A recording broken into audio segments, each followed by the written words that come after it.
ভয়ঙ্কর এক নতুন অস্ত্র ঢাকার অপরাধ জগতে উদ্বেগ ছড়াচ্ছে। দেখতে সাধারণ কলমের মতো, কিন্তু ভেতরে 0.22 ক্যালিবারের বুলেট থাকা এই পেনগান এক মুহূর্তে প্রাণহানি ঘটাতে সক্ষম। শুধু একটি পুশ বাটনে চাপ দিলেই বের হয় গুলি, আর সাধারণ মানুষের চোখে এটি কেবলই একটি কলম। সম্প্রতি পুরান ঢাকায় এক যুবদল নেতাকে হত্যা চেষ্টায় ব্যবহার হয়েছে এই পেনগান।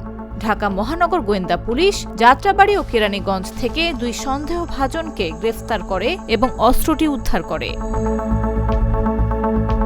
ডিবি যুগ্ম কমিশনার মোহাম্মদ নাসিরুল ইসলাম বলেন, এ ধরনের অস্ত্রের আগে ঢাকায় কোনো রেকর্ড নেই।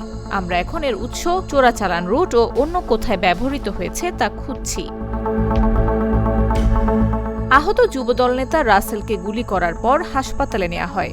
জব্দ করা পেন গানটি এমনভাবে লুকানো হয়েছিল যে শনাক্ত করা কঠিন। পুলিশের ধারণা, এটি ভারত বা পাকিস্তান থেকে পাচার হয়ে আসতে পারে। ডিবি কর্মকর্তা জানান, দক্ষিণ পশ্চিমাঞ্চল, বিশেষ করে খুলনায় উগ্রবাদী গোষ্ঠীর হাতে এমন অস্ত্রের ব্যবহারও ধরা পড়েছে। ছোট, লুকোনো এবং কার্যকর, তাই পেনগান শুধু কলম নয়, এটি রাজধানীর অপরাধ দুনিয়ার নতুন চ্যালেঞ্জ। নিউজ ডেস্ক, জাগো নিউজ। গ্লিটারের টুইন লেমন ও অ্যান্টিব্যাকটেরিয়াল ফর্মুলা বাসনকে চকচকে জীবাণুমুক্ত করে আমাদের দেয় গ্লিটার গ্যারান্টি।